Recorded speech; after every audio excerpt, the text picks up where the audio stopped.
Stories of the Dreamtime. The first sunrise. Long, long ago in the Dreamtime, the earth was dark. There was no light. A huge grey blanket of clouds kept the light and the warmth out. It was very cold and very black. This great grey mass of cloud was very low, so low that the animals had to crawl around. The emu hobbled, neck bent almost to the ground. The kangaroo couldn't hop, and none of the birds could fly higher than several feet in the air. Only the snakes were happy because they, of all the animals, lived close to the ground. The animals lived by crawling around the damp, dark earth, feeling for fruits and berries. Often it was so hard to find food that several days would pass between meals. The wombat became so tired of people bumping into him that he dug himself a burrow and learned to sleep for long periods. Eventually, the birds decided had enough. They called a meeting of all the animals. The magpies, who were more intelligent than most of the birds, had a plan. We can't fly because the sky is too low. What we need to do is to raise the sky. If we all gathered sticks, then we could use them to push the sky up. And then we could fly up with the sky and make lots of room for everyone. All the animals agreed it was a good idea, and they set about gathering sticks. The magpies took a big stick each and began to push at the sky. Look, it's going to work. The sky, it's moving. The emus and the kangaroos, the wombats and the goannas sat and watched as the magpies pushed the sky slowly upwards. They used the sticks as levers, first resting the sky on low boulders, then on small hills. As the animals watched, the magpies, pushing and straining, reached the top of a small mountain. Munmuck, Munmuck, at least we can walk about. It was still very dark, but at least the emu could straighten up, and the kangaroo was able to move in long, proud hops. The magpies kept pushing the sky higher and higher until they reached the highest mountain in the whole land. Then, with a mighty heave, they gave the sky one last push. The sky shot up into the air, and as it rose, it split open, and a huge flood of warmth and light poured through onto the land below. The animals wondered at the light and warmth, but more at the incredible brightly painted beauty of the Sun Woman. The whole sky was awash with beautiful reds and yellows. It was the first sunrise.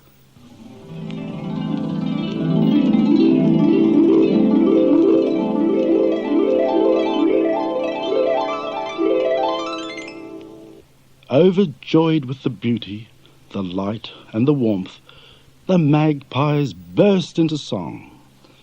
As their loud warbling carried across the land, the Sun Woman rose slowly and began her journey towards the west.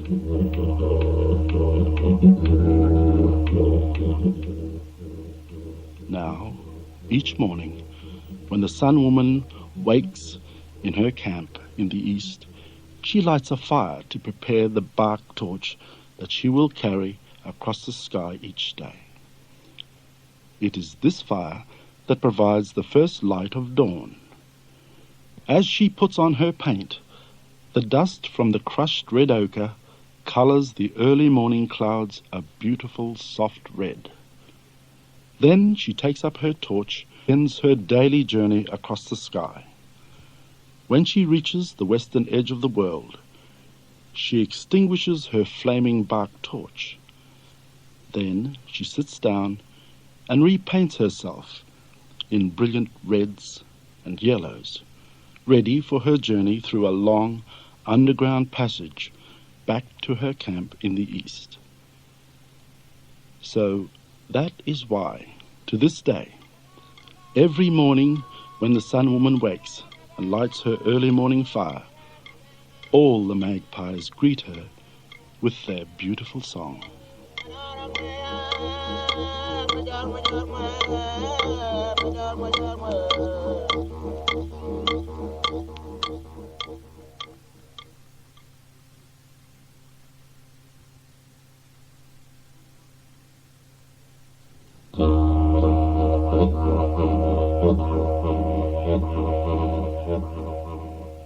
Gurukman the Frog.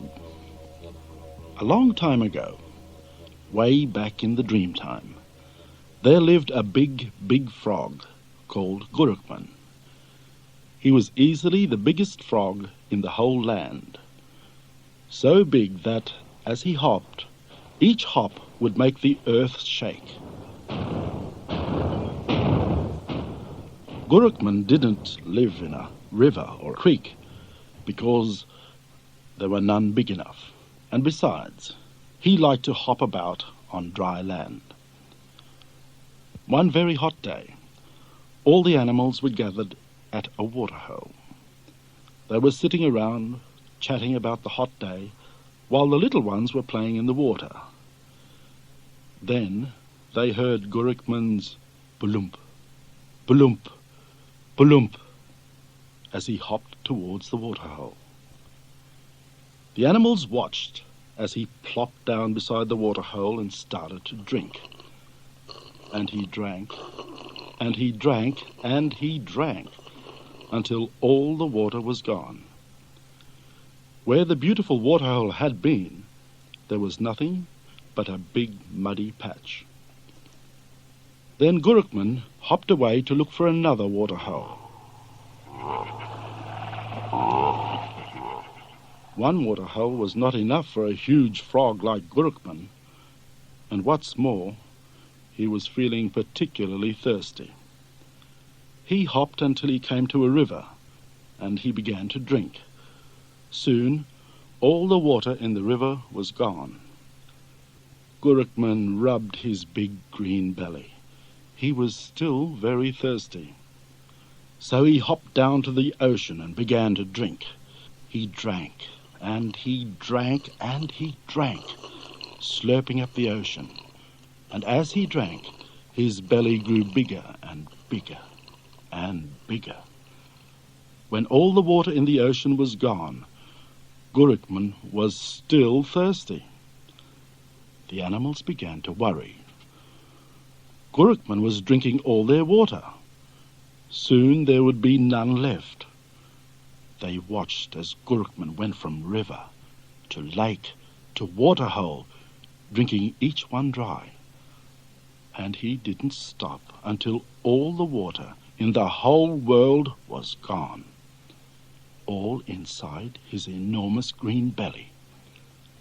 Then Gurukman, with all the water in the whole land inside him, hopped slowly up onto the top of an enormous mountain, and there he sat, looking out over the dry, brown land.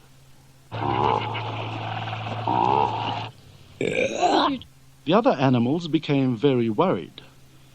Now they had nothing to drink, and there was no water for the trees and the grass.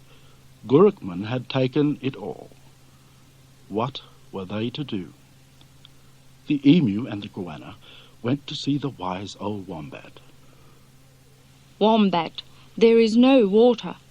Gurukman has it all, and if we don't get it back, then we will all die. The wombat called a meeting. All the animals gathered at the bottom of Gurukman's mountain. The kookaburra flew up to Gurukman to ask if he would give some of the water back. Kookara! Kook!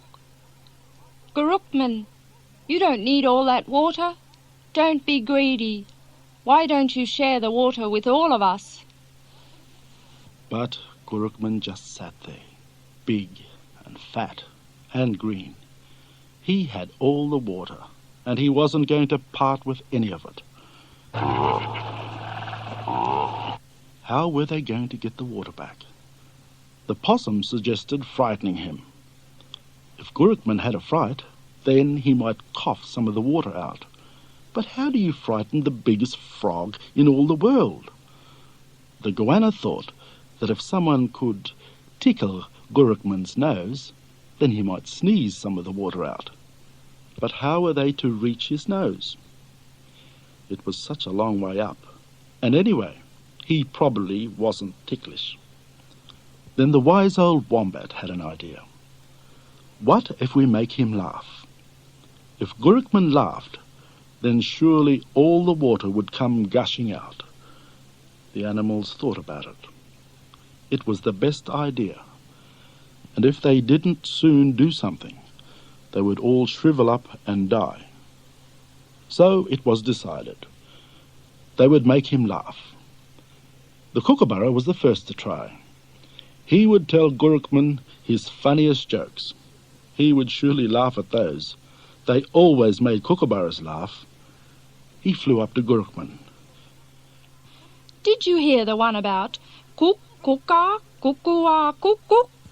The kookaburra flapped about, laughing his head off, but Gurukman didn't laugh. He just sat there with all the water in his big fat belly. The emu thought he would try. I'll do my funniest walk. That's sure to make him laugh. The emu strutted up to the frog.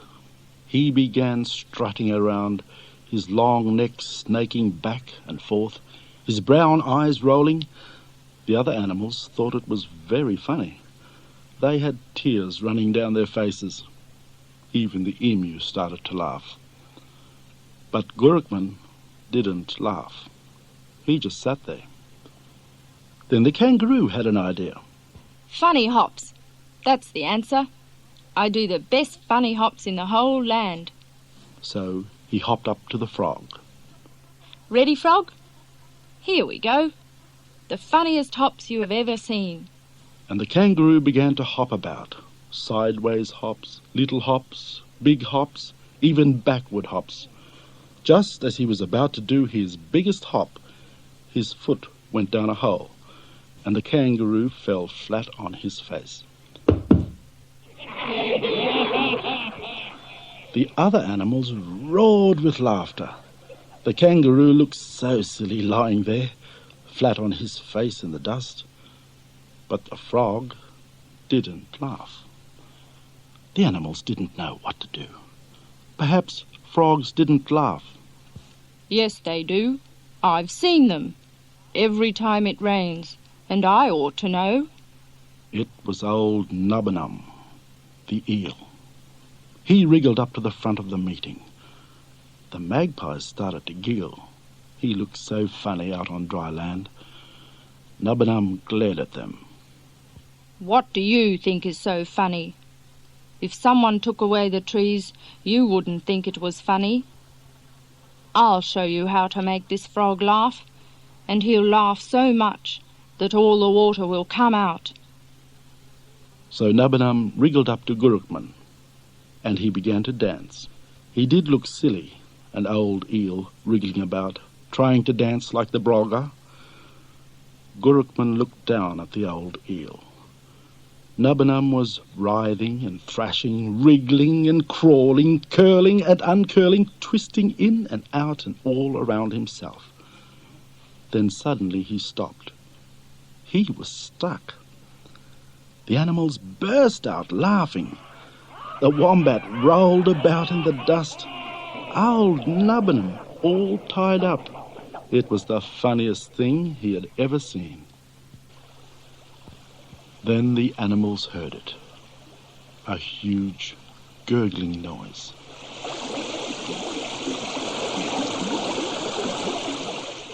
They looked up, and it was Gurukman. An enormous grin stretched across his big green face. Nubbanum struggled to untie himself, and as he struggled, Gurukman began to laugh in earnest. Great big laughs. And as he laughed, the water started to come from out of his enormous mouth.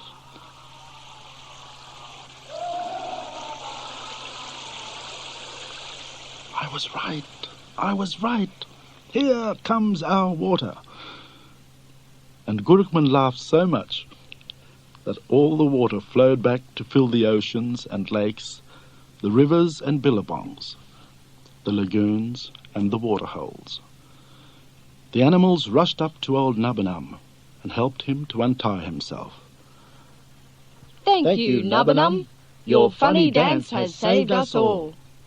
And Gurukman, the greedy frog, hopped away and has never been seen again. But even to this day, the Aboriginals have a special regard for frogs because they know the story of Gurukman in the Dreamtime.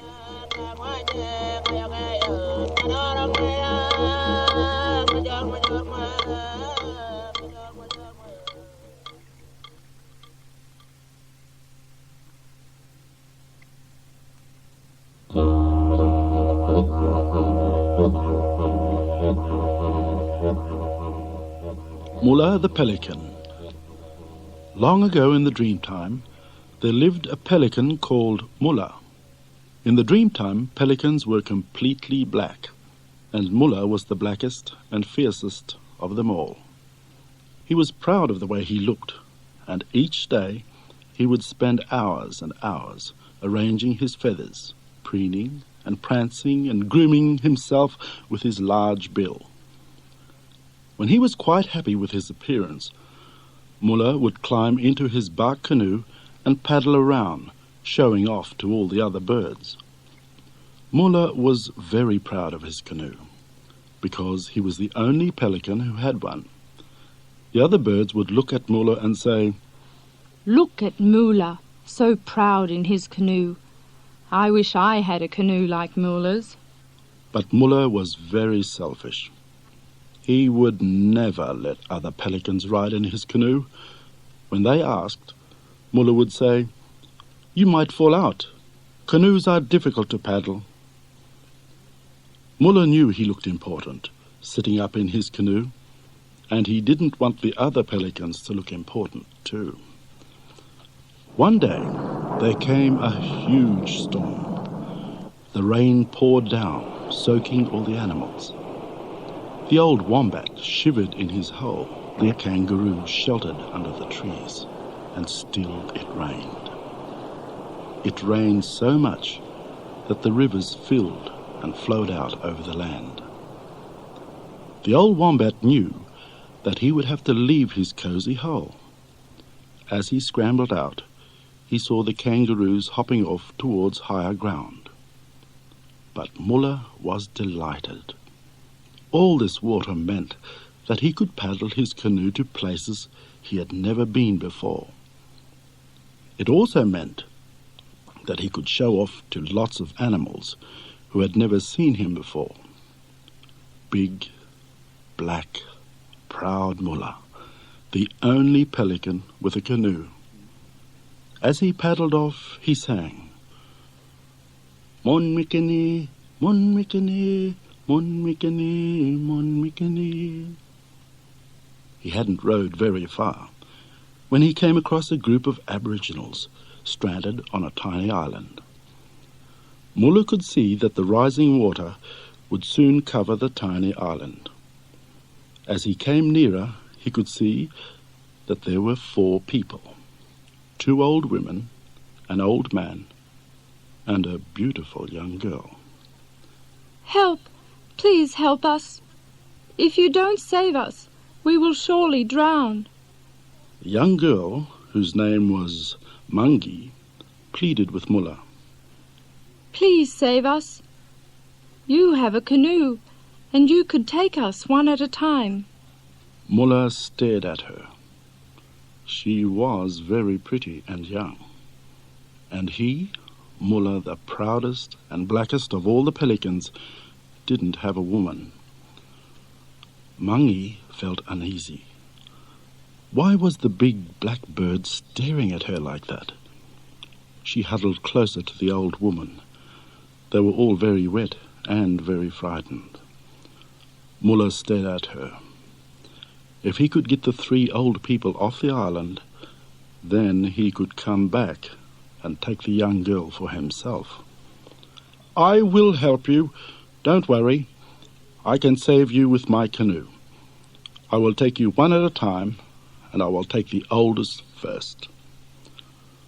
Mullah collected the older woman and paddled her across the river to where the land was high. He helped her out of the canoe and went back again. He collected the other old woman and returned for the old man. Mangi and the old man sat huddled together on the island. Mangi was frightened. Each time Mullah came to the island, he stared at her and waved his big yellow bill in the air. When the old man and Mullah had gone, Mangi was left sitting all alone. She thought. She was young and very pretty. Everyone told her so. Was that why Mullah stared at her? She began to cry. Through the rain, she could just see the big black bird paddling the old man towards the distant shore. She sobbed. At least the old people are safe. But I don't trust Mullah. I am frightened he will steal me to be his woman. Mullah reached the far bank. She watched the old man climb out of the canoe. Then Mullah turned to come back for Mangi. She watched as he paddled towards her. Mangi knew she must escape. If she tried to swim, then Mullah would only come after her. She must trick him so that she could escape. She had an idea. She quickly slipped the kangaroo skin rug from around her shoulders and she wrapped it around a log. Mangi slipped into the water and began to swim to the opposite bank. Mullah paddled up to the tiny island. He couldn't see Mangi. Where was she? He jumped out of his canoe. Mangi was nowhere to be seen. Then Mullah saw the kangaroo skin rug. That Mangi, asleep, when I, Mullah, the most handsome of all pelicans, have come to save her? He rushed up to the log and gave it an almighty kick. Pain soared up his leg. He leapt into the air. He had been tricked. Mangi was gone. Mullah limped back to his canoe. No one had ever tricked him before. The more he thought of Mangi, the angrier he became.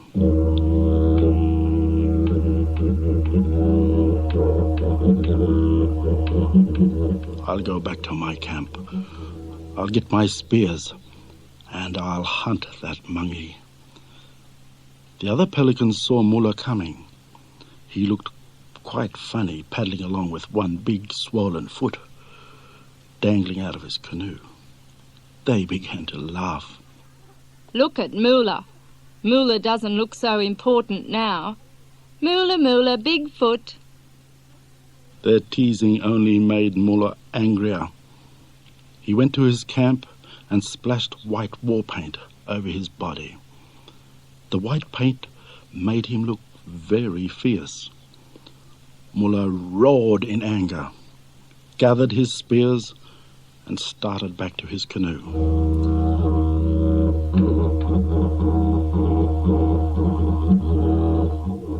The older pelicans saw him, all covered in white war paint. They had never seen anything like it. Pelicans, they said, should not look like this. Pelicans were black. They decided to teach Mullah a lesson. Flapping their wings, they rushed at him. Wheeling around him, they pecked and flapped, their huge bills plunging into Mullah's black and white feathers. When the old pelicans had finished, they told Mullah that he must leave and never return. He was to be banished forever. Although the young pelicans watched in horror as Mullah stumbled away, they thought he looked very fierce and proud. If we painted ourselves, then we could look fierce and proud like Mullah. So they all rushed off to paint themselves like Mullah. Soon, all the young pelicans in the camp had covered their black feathers with fierce blotches of white paint. The old pelicans looked amazed. Pelicans should be black. But the young pelicans didn't listen. They went parading around, admiring their new black and white plumage. We look so fierce. We look so proud. We all look as fierce and as proud as Mullah. And they have stayed that way ever since. And that is why, today, if you see pelicans on a lagoon or billabong, you will see that they are black with white patches, just as Mullah was long ago in the Dreamtime.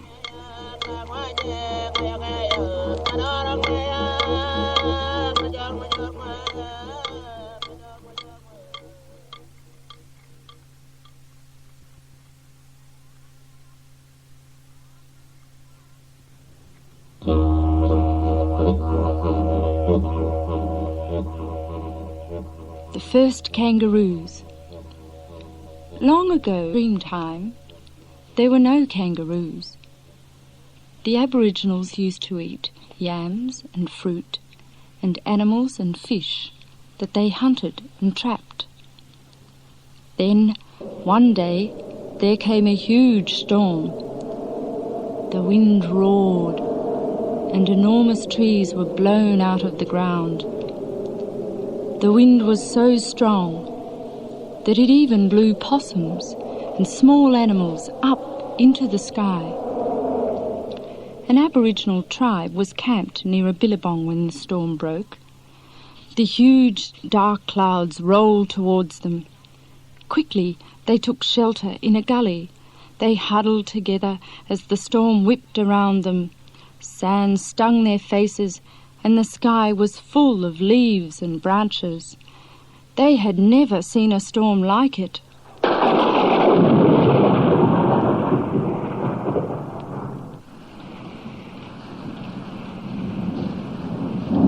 They were especially worried because a hunting party had gone out looking for food earlier in the day and had not yet returned.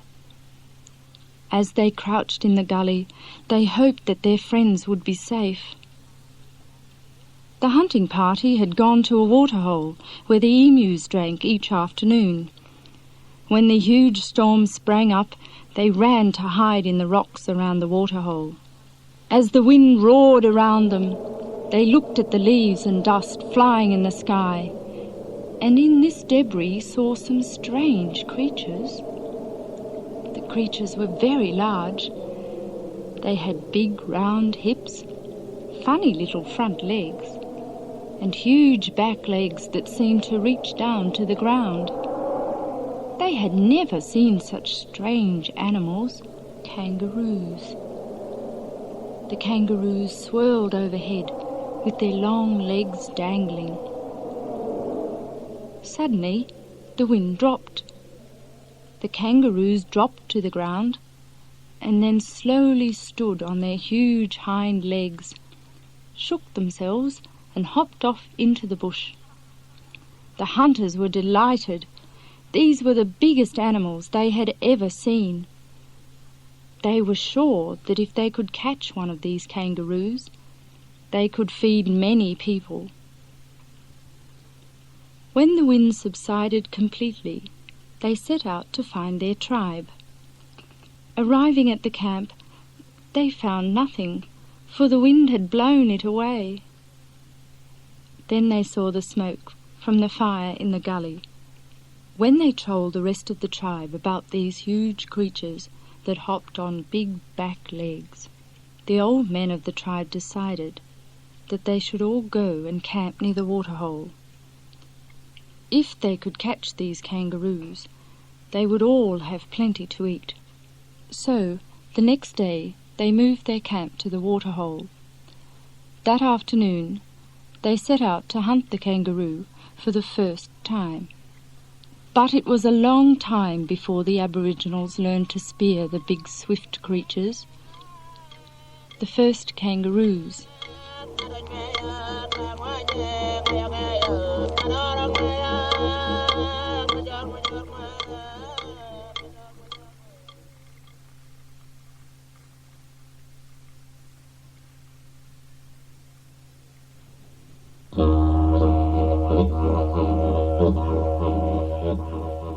Emu and wild turkey.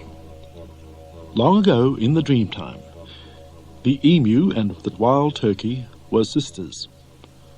As children, they went everywhere together.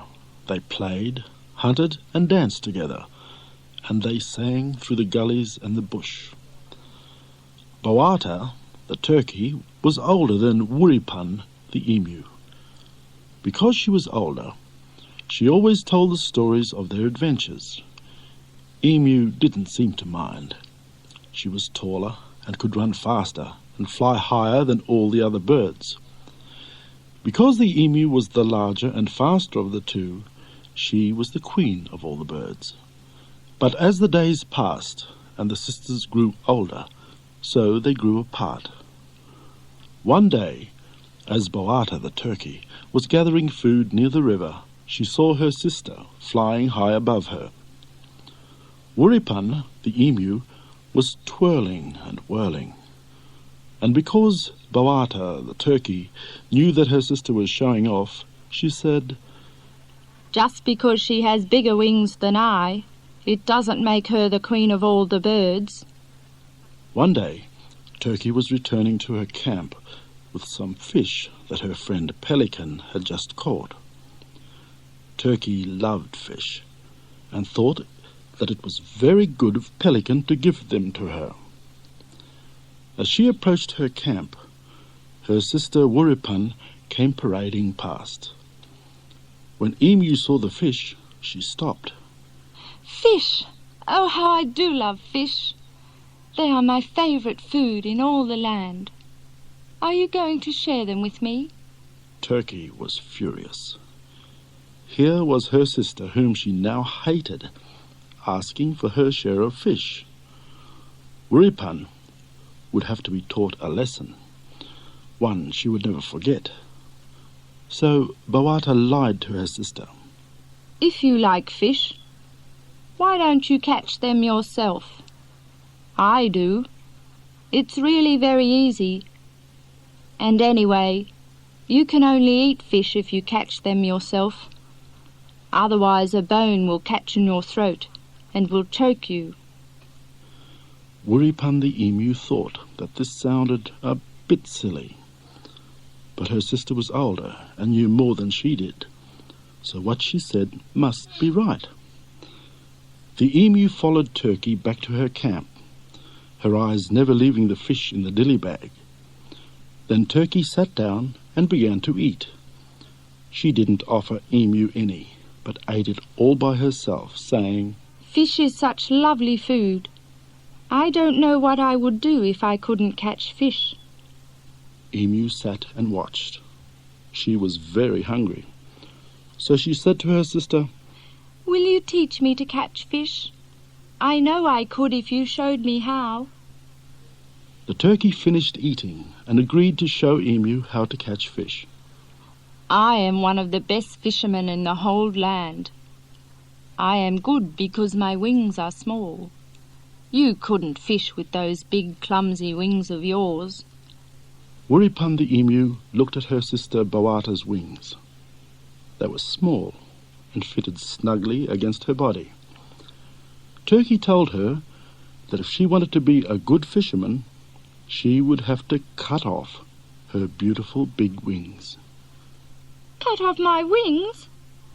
But I need my wings for my long journeys. How will I fly without them?" So Bowata the turkey told her that it would be really simple to cut them off, and then, if she ever needed them, they could always be stuck on again. And what was more, without her wings, the emu could catch all the fish she ever wanted. Emu could resist no longer. She loved fish, so her wings would have to come off. And as Turkey said, she could always have them back when she wanted them. Turkey would arrange the ceremony for cutting her sister's wings. All the animals gathered for the ceremony. The old wombat brought the special stone for Wiripan to use. Emu was ready. She could almost taste the fish. As soon as her wings were gone, she would rush to the river and begin to fish. The animals formed a circle, and Emu stood in the centre. With 2 quick blows with a special stone, Turkey cut her sister's wings off. The animals had never seen an emu with no wings. She did look a bit silly. They began to giggle.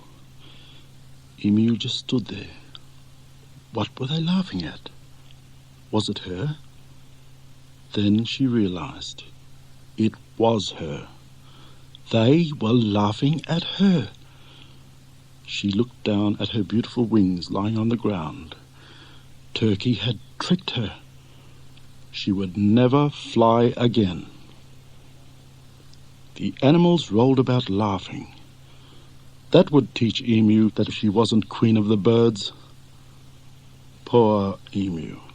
She wanted to die. She stumbled away into the bush to hide her shame. She would never forgive her sister.